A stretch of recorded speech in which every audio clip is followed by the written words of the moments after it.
Okay, Boker Tov, I think we can get started. I hope everybody's doing well. And welcome. I guess we called this sort of a mini series between Pesach and Shavuot. It's ongoing, of course, but it makes it easier when we do them in blocks. And we're going to start as we continue. This is class actually 29. It's hard to believe, 29 class. And then we're up to almost the first Kaddish, as they would say, up to Rabbi Yishmael Omer. That's what I want to focus on today. I'm not sure we'll finish it all today or not. Probably not. We usually don't finish what I think we might finish. And if not, next week. Even if we don't finish, I don't want to spend more than 2 weeks on them. Then we'll get into Psuke de Zimra, Mizmor Shir. But this, of course, ends the first part of davening. Rabbi Yishmael Omer, and it's, of course, not typical. It's not like standard, like davening. This is really learning, as we've discussed a number of times. Can I pull the blind down behind me? Okay. You know what? I can sit in a different direction. Is this better?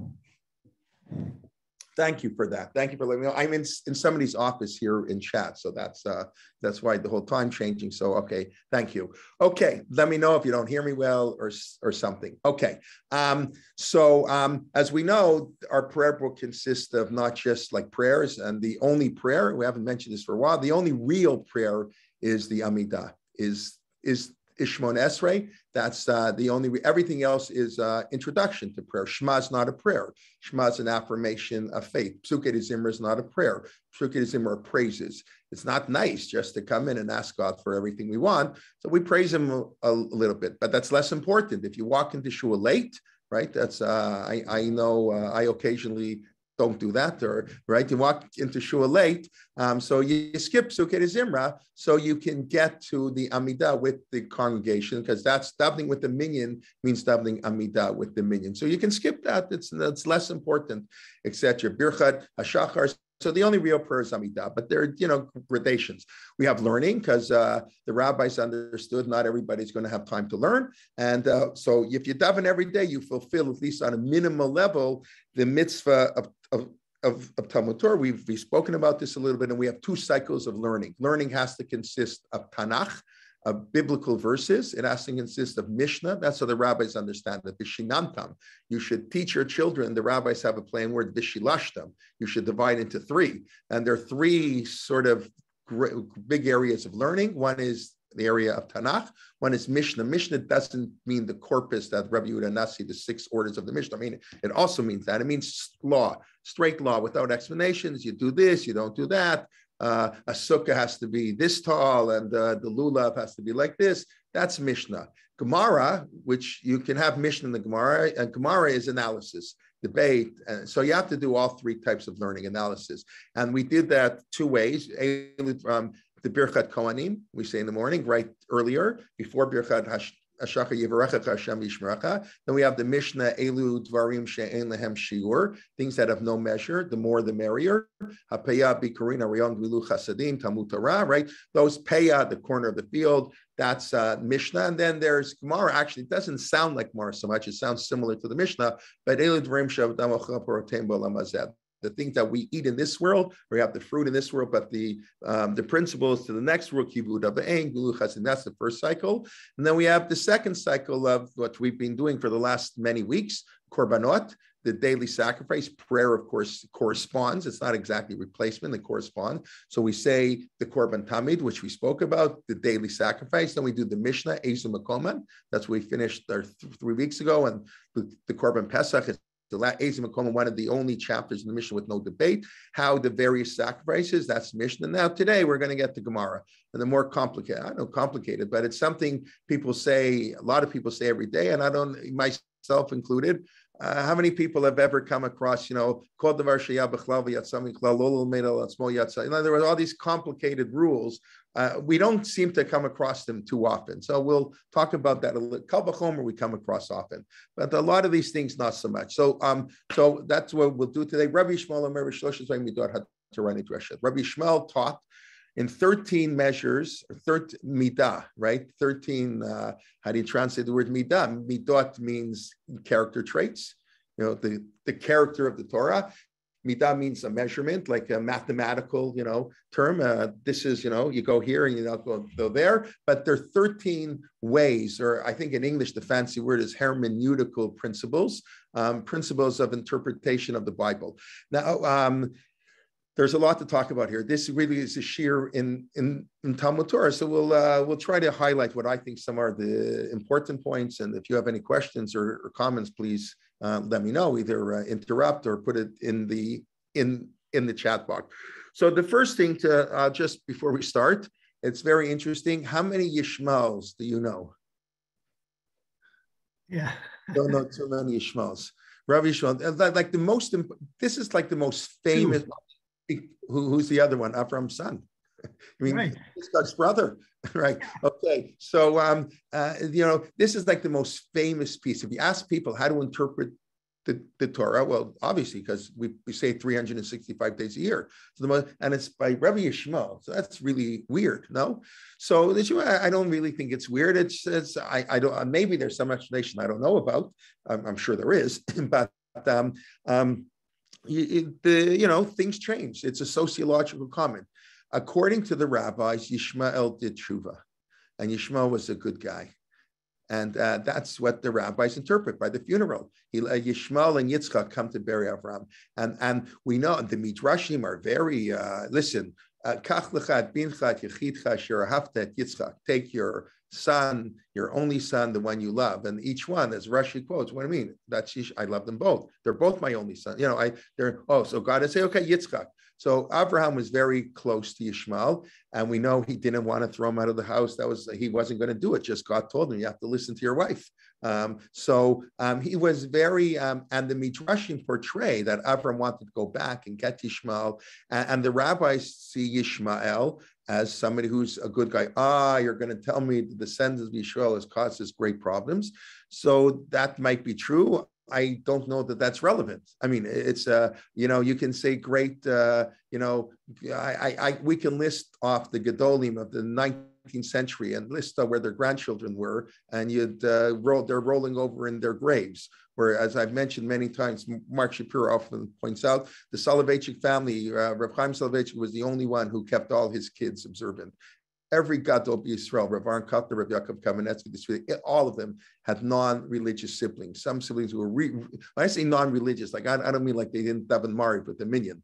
I meant like they ate pork, like that. I mean, I don't know exactly, but it was very difficult to keep. So the fact that somebody's descendants are not great doesn't necessarily, especially if they're not alive, that there's no connection between the person who and the many generations later. But the more important point from a religious point of view is that according to the Ramban, according to Rabbi, it's almost painful. It's painful to say it's our fault. It's our fault. It's the Ramban. Maybe people disagree with the Ramban, but the Ramban. The Ramban basically says it's because of they threw him out of the house. They were punished the way they treated. It was Avram. Why did we go down to Egypt? Because Avram lied about his wife. So said it's my sister, and they did not faith in God during the famine. All kinds of things. So the rabbis now it's the same thing. The temple was destroyed of Sinat Chinam. The rabbis always like to look at internal issues. The rabbis are not saying the temple was destroyed because of Sinat Chinam. I mean, they say those words, but that's not what they mean. The rabbis mean when there's a disaster, we don't know why God does things. So how can we know what they're not prophets. What do they know? And the Talmud has about 8 different reasons why the Talmud was destroyed. As I mentioned last night, when they have 8 reasons for something, it means we don't know the reason at all. Sinat Chinam is the most famous reason. The rabbis were talking to their generation. That's what Midrash is. Midrash is talking to your generation. What are the lessons I can learn from what it says in the Torah? So the rabbis looked around and said, there's a lot of internal dissension here. That's what we've got to focus on. Now, it's true, internal dissension weakens a society. Does make it easier to capture. But the rabbis were very harsh on the people, and maybe we don't like that. But the Ramban is so. I don't think you can blame the fact that what happens to Yishmael's descendants and the relationship with going. Hopefully now with the Abraham Accords, it's actually a beautiful name, and that's really what it's all about. That the children of Abraham should come together in peace. That's our vision. So I think, and the word Yishmael, of course, is a very beautiful name. Yishmael, God hears, it's a beautiful name. Obviously, for the last 2,000 years, no Jew, I don't recommend you name your kid Yishmael. I don't know, but I don't think there's anything wrong with it. So I just want to put, as a total aside, Rabbi Yishmael Omer, objection. So the next question to discuss is, what do I mean Rabbi Yishmael Omer? Did Rabbi Yishmael invent these midot, or is he recording a tradition? This is a really a loaded question that we should spend another year on to analyze that question, because really that we can. If you want the best treatment of this, I believe in Hebrew, is Rav Amnon Bazak, a Rebbe in Gush Etzion, who wrote I think a phenomenal book, Nitzchuni Banai. As far as I know, it's not translated into English. My children have defeated me. That's the famous piece when Rabbi Eliezer says, if I'm right, the wall should come in, the stream should go backwards, a heavenly voice should come. And the rabbis say, Torah lo b'shemaim. Torah, I don't care what God has to say. Torah is not in heaven. And the next day, the Talmud says they met Eliyahu Hanavi, whatever that means. And they ask Eliyahu, what was God doing? They're having a whole discussion. And Rabbi Eliezer is bringing proofs from God, and God's listening. He's moving the trees, making the water go backwards, the wall tumbling in, gives a heavenly voice. And Rabbi Yeshua says, I don't care. Torah lo b'shemaim. Torah is not in heaven, and we follow Rabbi Yeshua. Jewish law follows Rabbi Yeshua. And they said, what was he doing? So they answered, God was smiling. He was proud of his children. And he said, Nitzchuni banai, Nitzchuni banai. He said it twice. My children have defeated me. My children have defeated me. And of course, Netzach in Hebrew also means eternal. By making the Torah our Torah and we interpreting divorced from God, that's how we make the Torah eternal, because we have to apply it to our life. So is Rabbi Yishmael making this up? Or is this something that existed before him and he's handing down a tradition from Sinai? He's just the one who says it, but obviously he didn't invent it up. So what do you think? Of course, you know what the question is. I'm sorry? He didn't invent it. So you're going to see that, so basically a question like that, the answer, whatever you say is right and whatever you say is wrong. In other words, it's a debate.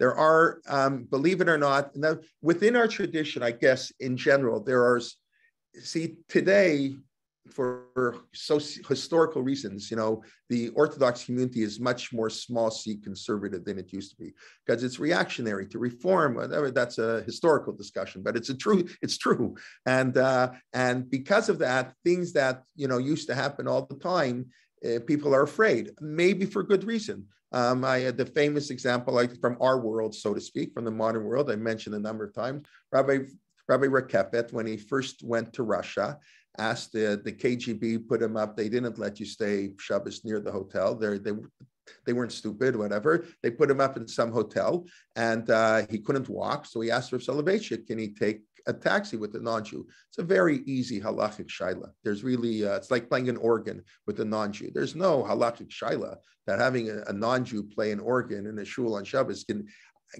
I'm not saying it has to be, but can easily be justified according to halacha. That's very clear, and the halachic system. But halacha is not just a pure legal system. You do have to take into account the impact it has on society. The posek, it's a Torah Chaim, you're living in the world. So the organ became the symbol of those who were breaking away from our tradition. So it became taboo, even on a Tuesday night at a wedding, not just on Shabbat. And Rav Soloveitchik said he wants to think about it. And Rav Soloveitchik came back, said, I would love to allow it, but because of the conservative movement, I can't. He said, because people won't make the distinction. You went with the taxi. That was the heights of, the conservative movement allowing driving. And you can argue, right or wrong, that's a sociological determination. But leaving that aside, within our tradition, there are great rabbis, some of the greatest rabbis, who say that the rabbi, the Netziv is one example. Naftali Tzvi Yehuda Berlin, the great Rosh Yeshiva in Volozhin, is an example of somebody. We're not going to go through all the sources here. This is still meant to be a thing on the Siddur. He's very radical in the ability of the rabbis to reinterpret. And I'm going to tell you now a thing in the Rambam, that you'll see the Rambam probably also comes from this school of radical reinterpretation of we determining what the biblical law is. So there are people who say that Rabbi Yishmael basically invented may be too strong a word. He developed it. He developed it from Hillel. Rabbi Yishmael is not the first person to come up with principles how to interpret the Torah. Rabbi Yishmael is living in the 2nd century. The Torah has been around a long time. And even if you want to argue till the end of the period of the prophets, you didn't need any interpretation. The prophets told you what to do. It's probably true. The oral law only develops in the 2nd Temple period when there are no prophets anymore. But it's still a few hundred years. So we know Hillel had 7 midot shehat Torah nidreshet b'hem. Hillel had 7, and Rabbi Yishmael he develops a little bit more. He mainly in the area of klal uprat. If you look at Rabbi Yishmael, anything that's a klal, it left the klal. It's part of the klal. We have about 6 or 7 of them say klal uprat, prado klal, kladu prado klal, kol davar shaya bichlal. So that's many of them were not in Hillel's original 7 or shtei ktuvim hamachshizim zed. My favorite. 2 verses that contradict each other. That was not in Hillel's method of interpretation. So that's one school of thought that Rabbi Yishmael basically developed this, and the Netziv goes so far to say maybe today we can't do that. We don't have a Sanhedrin, but even there, some people have room. You see every once in a while a posek will give just an original interpretation of a verse in the Torah, totally original to answer a halachic shaila. It's rare, but it happens. Once we have a Sanhedrin, they'll be very, very, very common. So there's sort of the one approach, and the second approach is no. The approach of many Rishonim was what are they talking about?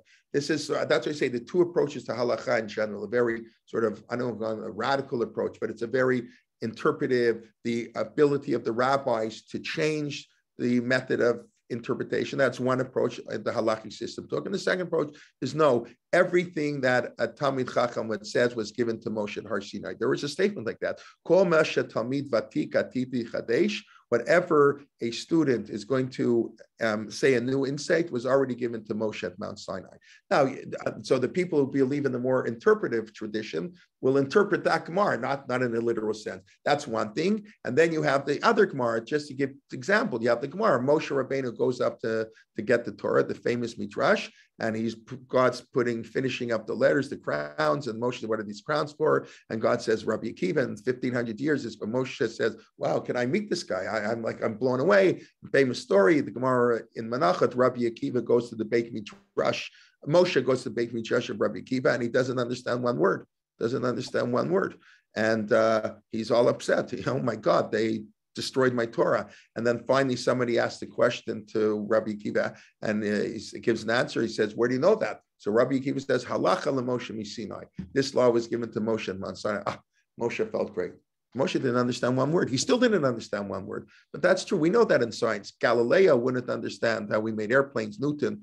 You develop theories that come from Sinai, but they get developed in a way that the originator of the theory could never have been anticipated. So that's just in general, just to know that there's much more to discuss here, but that's by way of introduction. What I will say, and this is, I think, fascinating, the Rambam, if I ask this, how many mitzvot are there in the Torah? So anybody from kindergarten pretty much knows there's 613 mitzvot in the Torah, 248 positive, 365 negative. What I think I've mentioned a number of times, what many of people also know is we don't have a list of the first list of the 613 mitzvot doesn't appear till the 8th century, a list that includes lighting the Hanukkah candles and reading the Megillah on Purim, a list the Rambam didn't like for that reason. About there is no list. The problem is we've got 5 million mitzvot. What do you mean 613 mitzvot?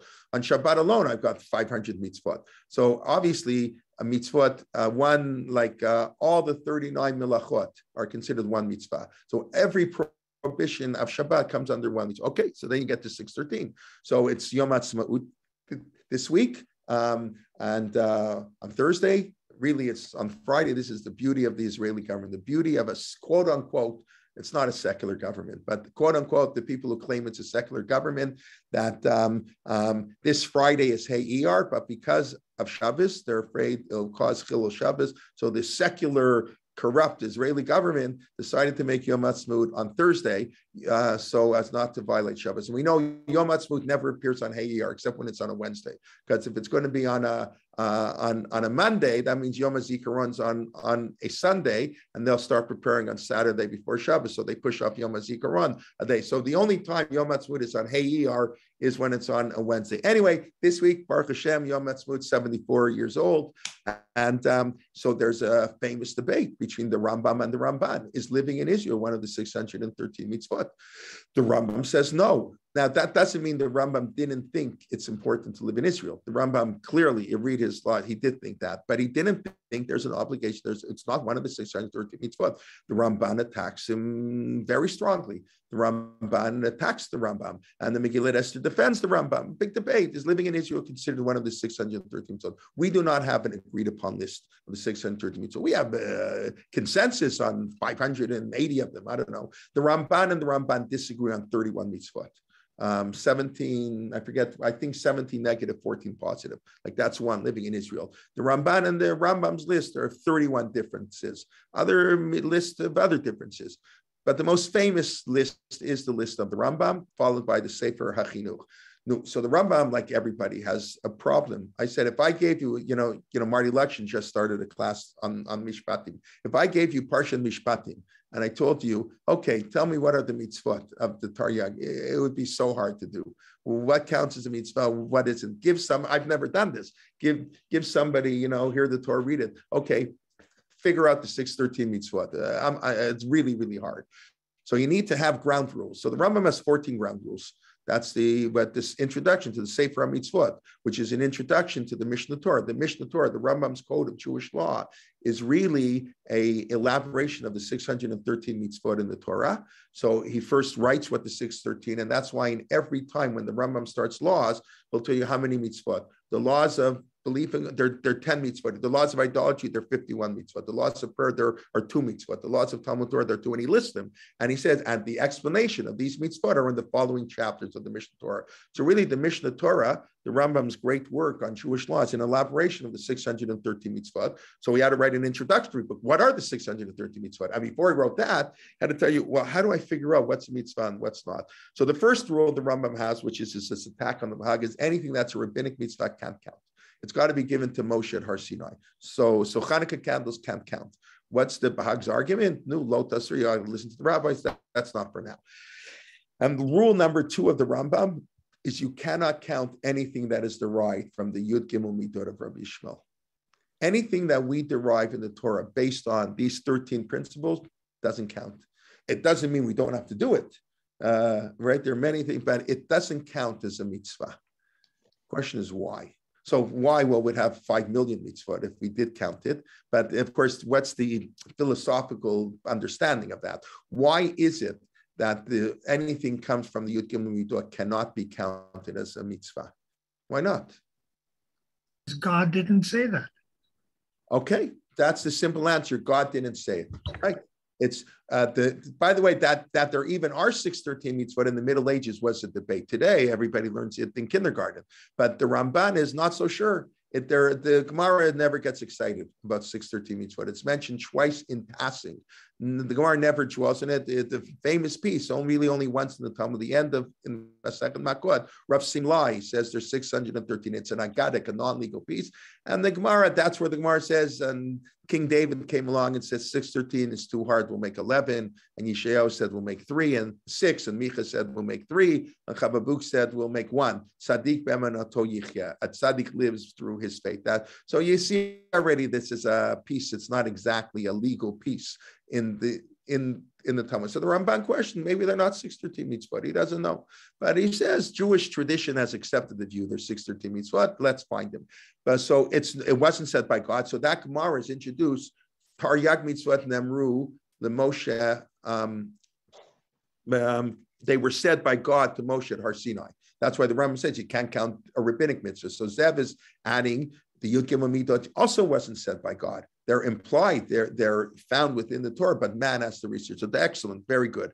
I would add that the Rambam is of the, as we all know, one of the basic tenets of quote unquote orthodoxy for sure of the Rambam theology is the Torah can never change. The Torah can never ever change. So that means the mitzvot can never change. The problem is the Yud Gimel Midot can change all the time. A Sanhedrin, one court can rule klalu prado klal this way, and the next court can come along 50 years later and rule it differently and undo a mitzvah based on their interpretive powers. We don't see that anymore because we don't have a Sanhedrin. But when it's clear in the Talmud all the time, and we have it all the time, Mishnah Rishona, the first stage is said X, and the next stage says no, Y. We're going to do, no, we don't agree with, that's not a mitzvah, and left and right, and it can change. And it is possible once we get a Sanhedrin. How do we know there are 39 melachot on Shabbat? They're not written anywhere in the Torah. Korah writes Mishkan, building the Mishkan next to it. Who says that's the only interpretation? So today, that's the halachic interpretation, and that's what we have to do. And I'm not saying, no, for sure we have to do it. It's beautiful. But when, please God, we'll have a Sanhedrin in the not too distant future. I don't know when exactly, but it can happen. And it's less miraculous than having a state of Israel. Maybe it's more miraculous getting rabbis all together. I don't know. But and if the Sanhedrin, a real Sanhedrin with real smicha, decides, you know what, we think Hilchot Shabbos should be interpreted differently, they have not only the right, they have the obligation to interpret. Rav Schachter, I quote Rav Schachter a lot. I was in his shir for 4 years. I owe a lot of my knowledge to him. He was an unbelievable person. I was in his shir before he was famous in the 1980s, and I was blown away by his knowledge. And he's very friendly. I know some of his sort of persona and some of the positions he's taken. I cringe at some of the positions he's taken, but he's an unbelievable person. He's such a friendly person and a warm person. And anyway. Got a great sense of humor. And so Rav Schachter, all the time, he was very into this idea that the Torah develops and every Beit Din has the right to obligation. I mean, that's basically what Rav Moshe Feinstein's writes, not on the Taryag Mitzvot level, but on a halachic level. The Igrot Moshe, Rav Moshe Feinstein, the greatest halachic authority who ever stepped foot in North America, wrote in his introduction that I'm going to disagree with people who are greater than me. I'm going to disagree with the Chatam Sofer, and I'm going to disagree with the Nod Yehuda. And not only am I allowed to, I'm obligated to, because Ein Lechacham Ela Ma She'einav Ro'ot. Once you reach a level that you're entitled to an opinion, Rav Schachter used to tell us that all the time. Not so many people are entitled to an opinion. Most people, but if you're entitled to an opinion, or Moshe Feinstein was surely entitled to an opinion, you don't have to be on the same level. You have to stay. The halacha is, I've mentioned this many times, lo tagur mipnei ish. You're not allowed to be afraid of anybody. That's a rule on the judge. That's one of the 613 mitzvot. Everybody agrees. Do not be afraid. A judge on a court, but beyond the judge, you cannot be afraid of people. And as Rav Schachter always used to tell us, Rav Yosef Kara was also an ish. Rav Yosef Kara, the author, he was also an ish. If you're convinced, Rav Soloveitchik would say, he got this from Rav Soloveitchik. You didn't make this up. It's a Brisker whole tradition. The Brisker tradition is very independently learning. That's how Rav Chaim can invent a new way, develop a new way of learning, because they were very independently minded. And, if you're convinced that the Shulchan Aruch, if I'm convinced the Shulchan Aruch is wrong, so I'm an idiot. But if Rav Soloveitchik is convinced the Shulchan Aruch is wrong, so he has an obligation to rule against what it says in the Shulchan Aruch. You'll ask 5 other rabbis, maybe the Shulchan Aruch didn't. It's true. We've now discovered manuscripts. We've discovered new things that will impact on the halacha. So now I think the Shulchan Aruch would be different. Or you can believe his whole interpretation is wrong. So that's a style of learning, and that's how Rav Moshe Feinstein, that's his introduction to the Igrot Moshe. And if you know anything about Rav Moshe Feinstein, he never backed down from his position. I'm here in chat, I've mentioned, so I teach a course now, and I'm going to be teaching at 10:45. A course I'm teaching just started this week, Contemporary Halacha, great 12 course. I love the course. And, the kids were asking me about artificial insemination. Somehow it came up this week. So Rav Moshe Feinstein has the famous response to that. You're allowed to take the sperm of not your husband and implant it in the woman. And he was savagely attacked for that, as you can imagine. This is adultery. And Moshe stood his ground.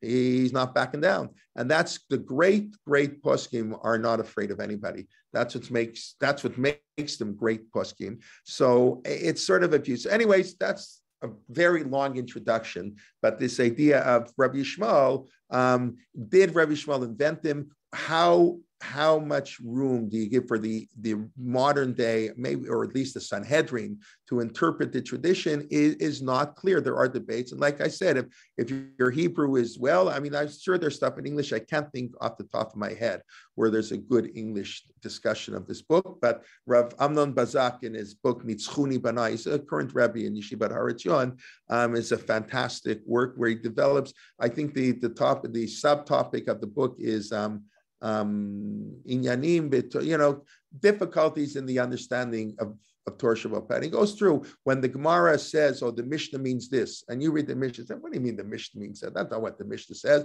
The Gemara reinterprets the Mishnah. Does the Gemara really believe that's what the Mishnah means, or is the Gemara saying, "Well, our halacha"? By the way, this is based on the Vilna Gaon. Just this last example. The Vilna Gaon was the one who came up with this, the great Vilna Gaon. So very often, for those who have learned Talmud, you'll know what I mean. And for don't, I hope I'm clear enough. If I'm not clear enough, please let me know. But very often, the Mishnah says X. And the Gemara will say, "Oh, the Mishnah is only talking about this like far-fetched case, like that comes up once in 1,000." But the Mishnah didn't mean that. And any modern person who reads the Mishnah, is that really what the Mishnah means? That's not what the Mishnah says. But that's how the Gemara interprets it. So the Vilna Gaon, no less a personage than the Vilna Gaon, said, of course the Gemara knew that's not what the Mishnah means. But the Gemara has the right to disagree with the Mishnah. But they didn't want to come out, and this is not nice to disagree with Rabbi Akiva, with Rabbi Yishmael. So Abaye is going to disagree with Rabbi Akiva. So what they did is they said, you know what? I could even interpret the Mishnah in a way that works with the halacha of today. Now, maybe today we find that strange because that's not the way we operate. But in the time of when you have a deep respect for our tradition, and even when you're disagreeing, so you want to say, I don't have to really disagree. Maybe they meant this crazy case. Okay, they didn't really mean it, but the fact that I can read into it, so that's how the Vilna Gaon explains when the Gemara gives these wild explanations that seem to be very different. I think it's unfortunate. Not enough people, I don't know, maybe I'm wrong. Not enough people sort of actually know this. So the Rabbi teaches some kid, the Rabbi teaches, and he tells the kid that's what the Gemara, and the kid say, "What are you crazy?" And the kid argues with the Rabbi, and the Rabbi gets upset at the kid. "What are you arguing with the Gemara? You heretic! So it can be a big turnoff to religion for some kids. A serious kid who's a thinking kid says, "What are we talking about?" But we follow the Gemara's ruling because we always follow the later day authorities in halacha. That's also part of this whole system. If the halacha, because the later authority has taken everything before him and builds on it. So the halacha kibbutz, right? That's a basic principle. We don't say, "Oh, the Rambam." I don't care what the Rambam says. I mean, I care what the Rambam says. We base on the Rambam. But if Rav Moshe Feinstein, based on other people, says we don't follow the Rambam, we don't. The Mishnah Berurah changes. I mentioned the Mishnah Berurah changes the psak of the Shulchan Aruch all the time. Rav Yosef Kar said, the Mishnah Berurah does it in a very firm way. He sounds very firm when he does it. Well, the Eliyahu Rabbah says this, and this one says this, so we should be strict. But he's changing the law of the Shulchan Aruch all the time. We always follow the later day authorities. That's how halakha works. So we follow the Gemara's interpretation of the Mishnah. I think I mentioned once before the cute story that apparently a number of years ago, a bunch of students, the way I heard the story, who knows if it's true. They went, I imagine there's a little truth to it. They went to Rabbi Amital, the Rosh Yeshiva, the founder of Rosh Yeshiva Har Etzion, and they said, we want to learn Mishnah. There is to learn Mishnah independently from the Gemara. There is a whole school of thought, and that does go on today with serious people. We're going to learn the Mishnah divorced from the Gemara. They're in the Middle Ages. This was done by great rabbis. The Mishnah is a separate subject from the Gemara. And let's understand the Mishnah on its own terms. Then there's the way how the Gemara understands the Mishnah. So we want to do that. Rabbi Amital said, you see that hill over there? You set up your own yeshiva. In this yeshiva, we follow what the Gemara says. That's our approach. And that's the approach of Jewish. And I don't think they were necessarily saying they would follow it in Jewish law. They were just saying, so anyways, it's a cute story. Okay, let's discuss some of the 13 principles. You see, if I go through all 13, we're going to be here for 52 weeks, but we won't. We'll go so pretty quickly. Okay. So now, where does this teaching of Rabbi Yishmael appear? So some say, what's it doing? Why did the rabbis pick this?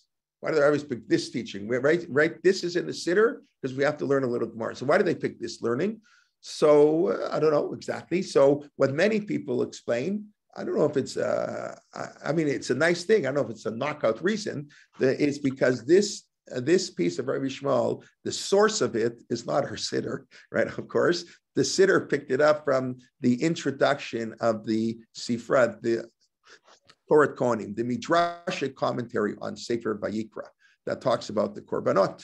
And so this is the introduction to that book, so to that midrash. So it fits in very well. We just finished Korbanot. Prayer is related to Korbanot. So this ties into the theme, even though the 13 principles are not talking about Korbanot, it's talking about Torah in general. That's why it was picked. It's also probably picked because I know it's a more intensive Torah sort of class, whatever, Torah, ideas. And we want people to know what are the rules of how to interpret Torah. You can't just do whatever you want. So anyway, okay, let's try to go through some of them. By the way, I'll point out another fascinating debate between, Rabbi Yishmael's contemporary was,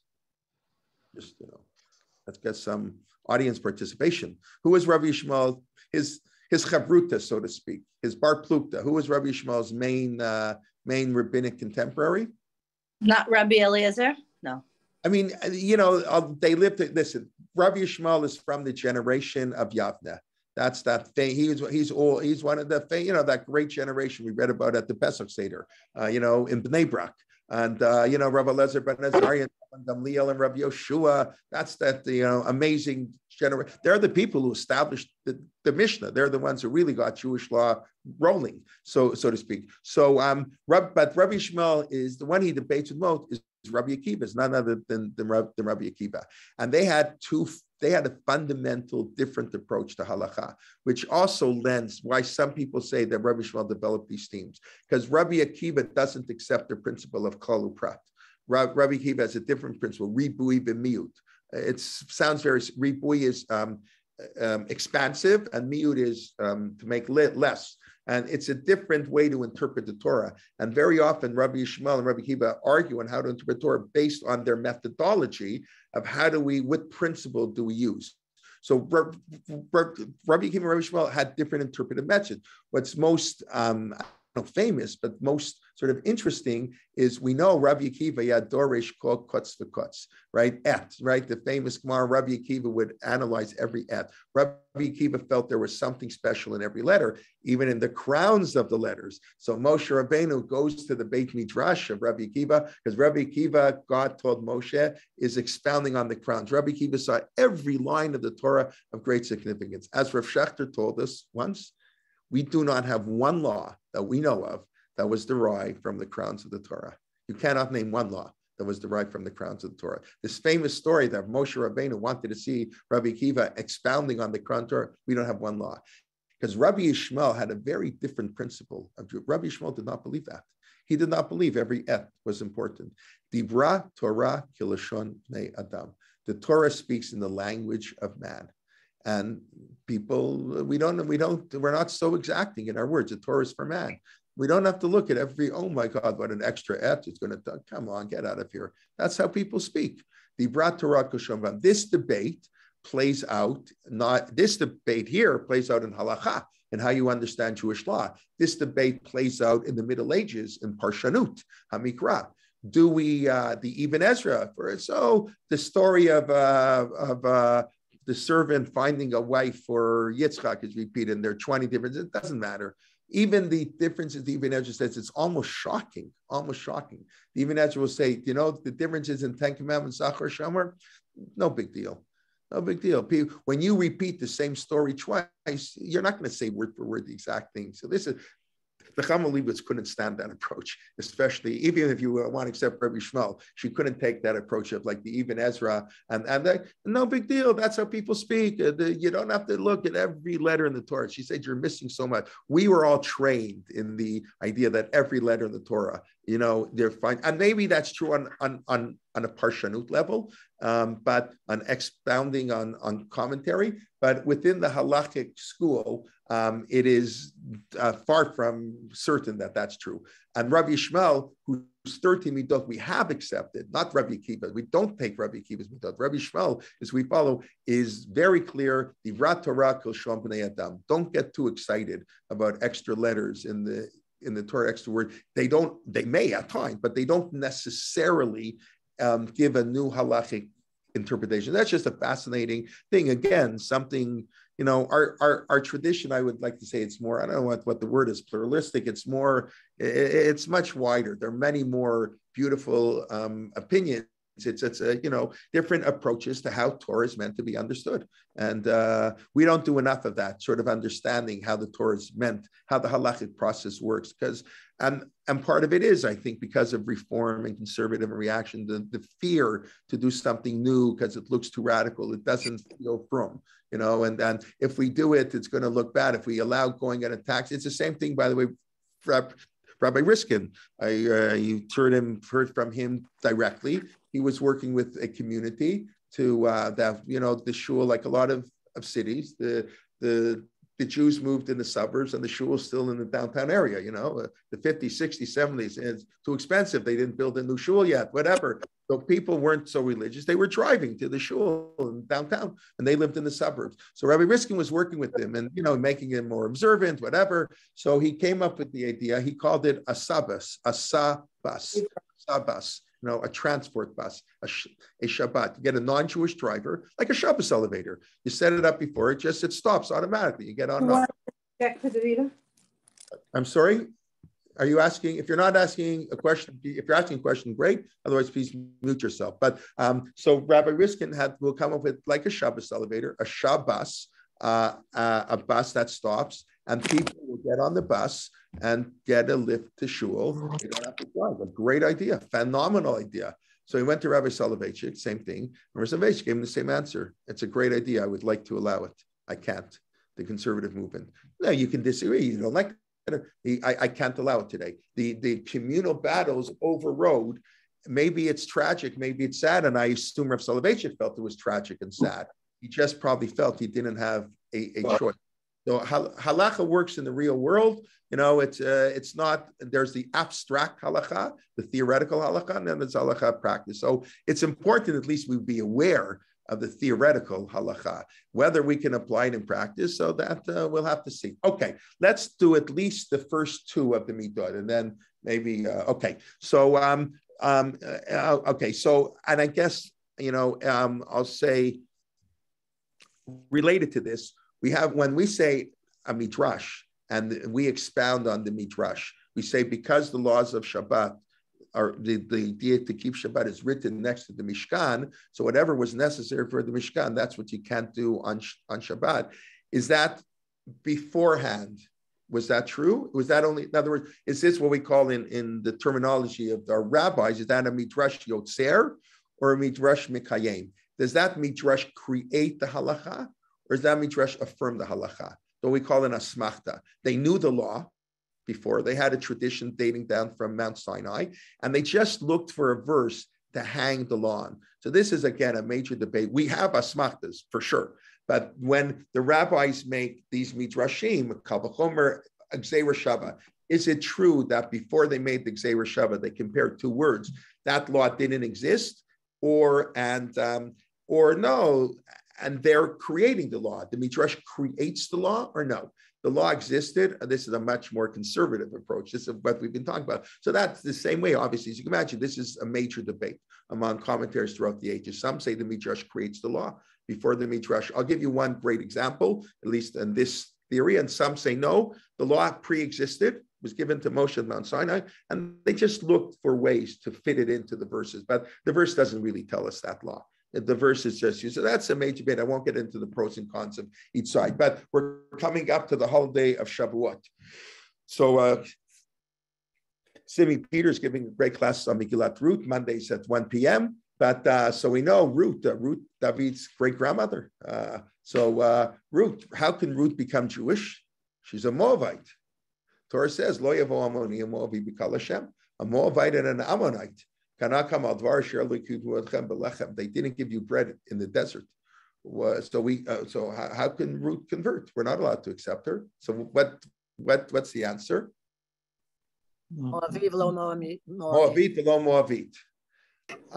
Men are not lo yavo Moavi. Moavi lo Moavit. Do you think that's what the Torah meant? Or did they create a new law? That's when he asked the question, don't ask the question like that. That's too dangerous a question. What happened before Ruth? Was this law, the law always existed, but we didn't know. It took, in the time of Boaz, and remember, nobody wanted to marry Ruth because they felt, what are you talking about? Moavi? What do you mean, Yisrael? We're going to say Yisrael, the Ber Bnei Yisrael, Yisrael below Yisraelit? Really? That what it means? When by the Bereshit Moshe Lemor Deber Bnei Israel, that's only the men of Israel? What are you talking about?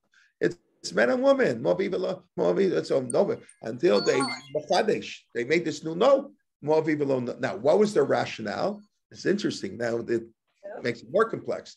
The rationale was the share loki. They didn't give you bread or water when you were in the that's so nice. Thank you so much. Mute yourself. That would be good. I'm not sure who's talking, but okay. So they didn't give you bread and water. So the Gemara says, who goes out to war to give supplies? Only men do that. So it means it's talking about the men. From the rest of the pasuk, it's only talking about the men. This is the famous comment of the Satmar Rebbe. The Satmar Rebbe said that if they, my uncle told me this. He said the Satmar Rebbe had a great sense of humor. Satmar Rebbe probably didn't say this as a sense of humor. He probably meant this.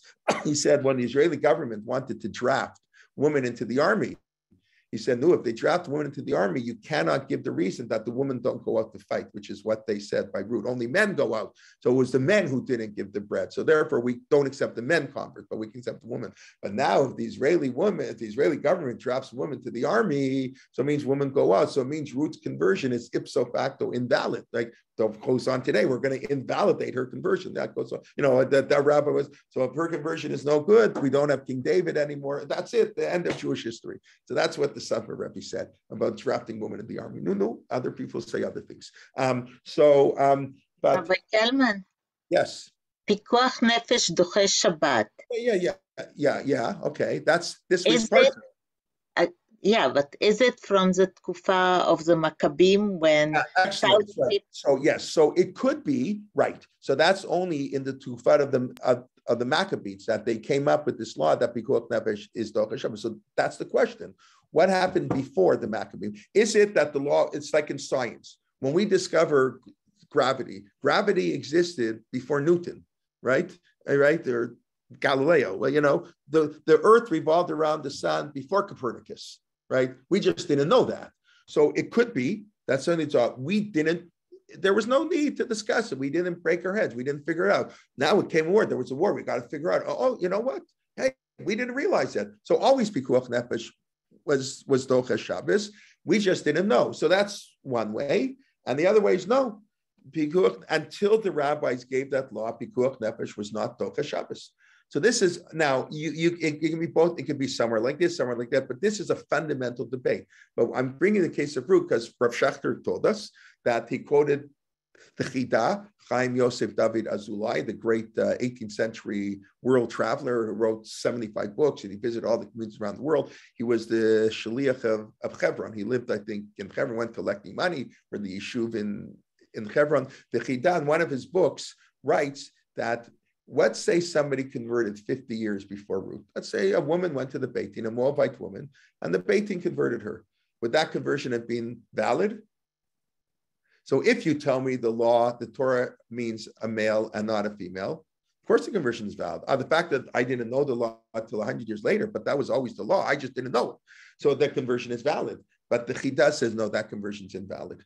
Because 50 years before Ruth, 1 year before, until the Beit Din came up with that ruling, Moavi below Moavit, Ruth, you weren't allowed to accept a Moabite woman. When the court interpreted the verse to mean a male and not a female, only that's Mikanu Lahaba, from here on end. So now she's Jewish. It's an amazing thing. It's a wild idea, right? This is the tension. This is the whole debate. There's no answer, obviously. I just want to make you aware of it to think how do the rabbis derive things from the Torah. But the Chida, that's Rav Shechter told, that was his understanding, that it was only from then on. Before that, before the rabbis came up with this, the drasha, the rule was a woman could not convert Moabite woman. Now a woman can. So it's wild. The other people, the more conservative approach, small c conservative approach, that the halakha was always there. We're just discovering the halakha, like in science. We're not inventing the halakha. Yes. So they would say, of course it was good. Now, maybe 50 years ago, they would have said no good, but now we found out, oh, we were wrong. So, the Supreme Court realized they made a mistake. So now we have to go back and correct all our mistakes. Anyway, so that's just a fascinating idea. Okay, let's very quickly. I see we're running late, like we tend to do because I talk too much. But okay, I'll just point out. The first two mitzvot, kal v'chomer and gzeira shava, as you hopefully understand, are contradictory. What do I mean they're contradictory? A kal v'chomer. What's a kal v'chomer? That's the first of the yud mitzvot. Kal v'chomer means to the light, to the heavy. It's a logical argument. If Shabbos is more important than Yontif, right? We know that the laws of Shabbat are stricter. We can't cook. So if something is permitted on Shabbat, kal v'chomer, it's for sure permitted on Yontif. And if something is forbidden on Yontif, kal v'chomer, if it's forbidden on Yontif, kal v'chomer, it's forbidden on Shabbat, because Shabbat is more strict than Yontif. That's a kal v'chomer. What do you need to do a kal v'chomer? What kind of a tradition do you need to do a kal v'chomer? None. You need a brain. Kal v'chomer, you need no tradition. It's a logical argument. The Gemara often has the expression Yehuda v'od likra. So the Gemara will sometimes say a law, make a kal v'chomer, and then they'll quote a verse to say the same thing. The Gemara says, "What do I need a verse for? V'od likra. What do I need a verse for? It's a logical argument. I don't need a verse to tell me that. I can figure that out on my own. The verse must be telling me something else." Because if it's a kal v'chomer, it's obvious. I don't need any verses in the Torah for that. So a kal v'chomer is a purely logical argument. We'll get back to some of the rules of kal v'chomer, not every argument, but it's a logical argument that you compare two cases. So how do you apply the law from one to the other? What's a gzeira shava? Gzeira shava is the same idea. You're applying the law in one case to another. They're both taking a law from A and applying to B. You're right, kal v'chomer, the law on Shabbat applies on Yontif. Right? What's a gzeira shava? A gzeira shava is that two words appear. It's today. It's very cool. It's literary. It's modern literary analysis. The same word appears in two different contexts of the Bible. A word that's not sort of part of the, he spoke to him, like obviously, a word that's sort of unusual. A word that we can understand the verse without that word. So two words appear. The same word appears to why? We want a hint. We want a hint that the same law that applies over here applies over there. What's one of the most famous? There are lots of gzeira shava. We can pick up on this hopefully next week. What's one famous gzeira shava? Is when you get married. How do you get married? The man gives the woman a ring. Harayat mikudeshli. Where in the Torah does it say? I mentioned last night in my parshas here. Those were here. Kikach ishi shubala. The Torah only talks about living together as a method of marriage. That's how you get married. You went and you lived together. You moved in together. You set up a home. You're married. That's what the Torah talks about. The rabbi said, don't do that unless you make a ceremony first. That's the whole debate. If a couple who lives together, that's a Jewish debate. Not for now. Are they considered married? Or Moshe Feinstein with Rapenkin. So how come the man gives the wife a ring? Very good. Because the word ki yikach isha, when a man takes. I mean, he takes the woman. So that word, it's not actually the same word. When Abraham buys a plot for Sarah, it says he took the field from Ephron Hachiti. Kicha miste Ephron. Kicha, the word kicha is said by marriage, and the word kicha by the field of Ephron. The same way Abraham paid money, paid a lot of money. To get married, you only need a pruta. He paid 400 shekels. So that we don't learn. We don't learn the amount of money. Interesting. We just learn the concept of money. So the same way he acquired the field with money, so too you get married with money. That we all do that. And the Rambam says we dafka do that. We want to show the power of the rabbis. We want to show that what the rabbis interpret, that's the essence of Torah. So that's how we all get married. It's not written in the Torah anywhere. Torah never said you can get married through money. It's this indirect Gzeira Shava. Now, Gzeira Shava is very dangerous. That's why the rabbis have a tradition. You have to have a tradition to make it. Anybody can make up anything they want. So how far do you carry this? So we'll have to wait on that. I'll just end with the beautiful comment of Shimshon Raphael Hirsch. Every law has an ethical teaching behind it. Every law has a philosophy behind it, not just laws. That's not how we live our life. That's not Judaism. What's the Gzeira Shava teaching us? So Rav Shimshon Raphael Hirsch beautifully says, the Torah says when you get married, you take care of your wife till after she dies. Marriage is till death do us part. I guess that's, in the movies, whatever. I don't know if they really say that in the Christian ceremony, right? We declare you to be man and wife till death do us part, that you get married. Yeah, the way we get married is the way we bury the person. The love of the spouse has to carry beyond the grave. It's a beautiful idea. The Gzeira Shava is not just a legal technique. It's why does the Torah do it this way? Because the Torah wants to teach us a moral lesson. Okay, let's very quickly review what we learned. So next time you go to a bris and they ask your opinion on a name, you can recommend Yishmael. Now, one of the greatest rabbis in Jewish history had a name Yishmael. Probably you won't get invited when they have the next bris. They probably won't invite you. What happens. But okay, we discussed why Yishmael and why it doesn't matter what his kid said. Yishmael is viewed in rabbinic literature as a good guy in the end. Maybe he had some negative things, but he did tshuva. It's even greater. Somebody asked me about Esav. Yes, Esav, the rabbis say Esav was a great guy to his parents. And Esav doesn't try to kill Yaakov. He kisses him.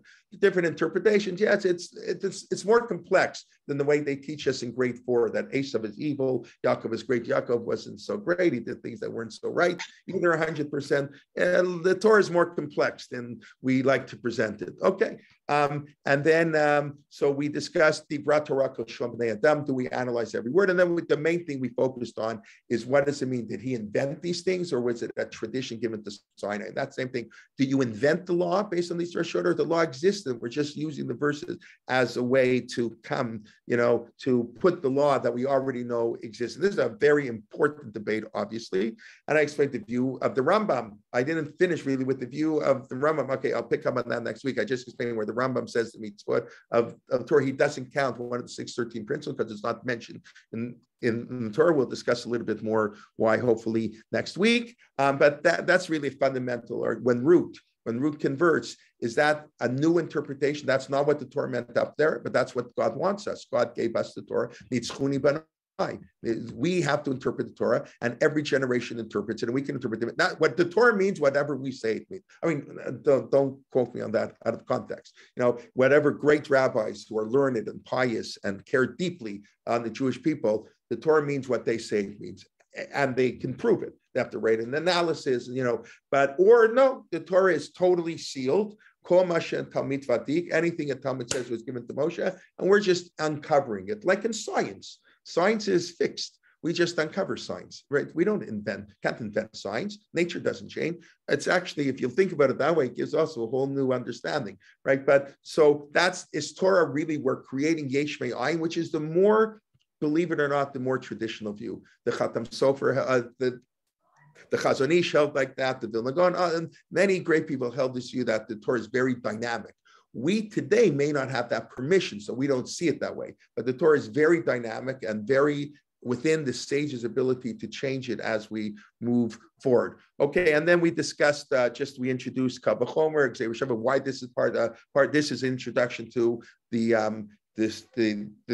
Torah Kohanim, the Korbanot. That's probably why it's doing in our Siddur. And then we discussed the sort of opposites. The Kal V'chomer and the Gzeira Shava are two different ways. One very logical. One today, it's what we call literary analysis, but one more, got to be careful, the Gzeira Shava comparing verses. Please God, we'll pick up next week, and then we'll finish. We'll go through. We won't do each one of the 13. It'll take us too long. I do want to get to the Siddur, Psukei Zimra, et cetera. But we'll spend, some more time on this, especially my favorite two verses in Torah that contradict each other. The 13th principle of Rabbi Yishmael.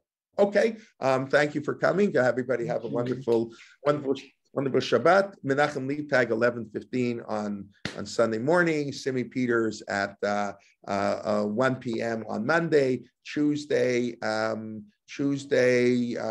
Malka Simkowitz at 2 p.m. And then at 8 p.m. Michelle Chesner 8 p.m. 2 new classes starting on Tuesday. Watch for the emails, and we look forward to learning with you. Just let me see very quickly, are there any questions or comments in the chat box?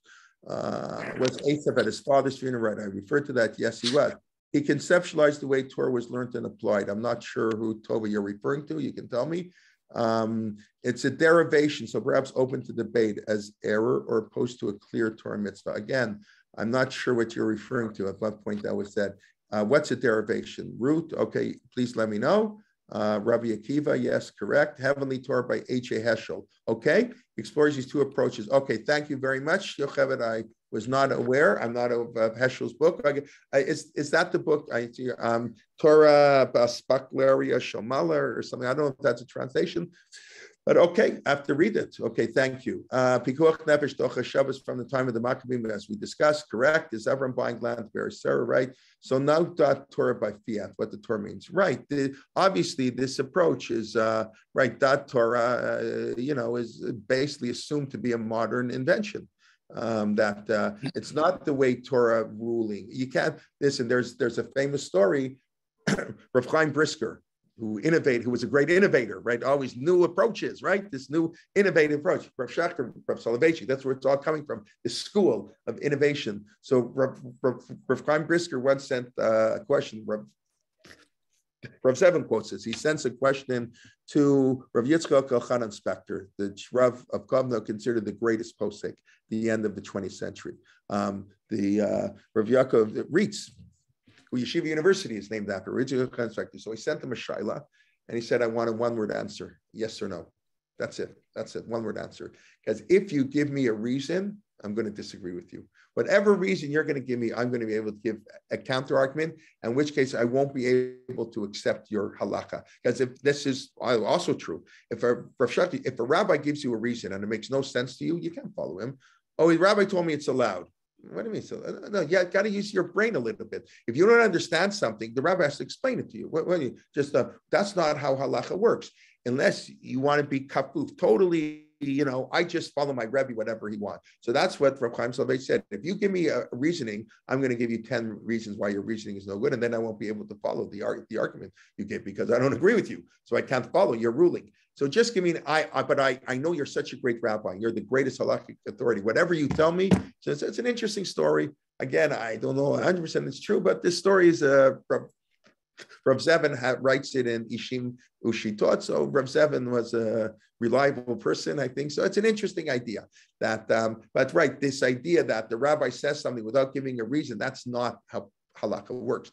Halakha is you give a reason and people argue about it and we debate it. And in fact, the consensus emerges, or I follow Rav Moshe Feinstein. Usually I'm not so smart. I don't know enough to argue. Rav Chaim Brisker can argue on Rav Yitzchak Elchanan. Most people don't know enough. Rav Moshe, I don't know enough to argue on his reasoning. But for a great rabbi, so that's an interesting story. Okay. All right. Anything else? And thank you very much. I have special regards for you. I have special regards for you from your cousin Sharon Kowalski. We met her in Avram on the street in Mea Sharon.